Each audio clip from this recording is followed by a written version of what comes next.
எல்லாருக்கும் ஆப்பு வைக்கிற மாதிரி ஆப்பு இல்லை, சாப்பிட்ற மாதிரி ஆப்பம் சொல்லு.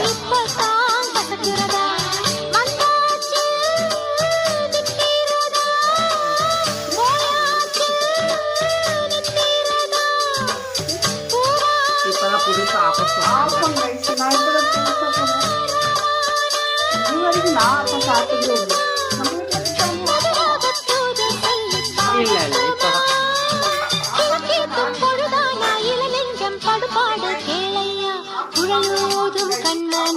குயில் பாடும் பாட்டு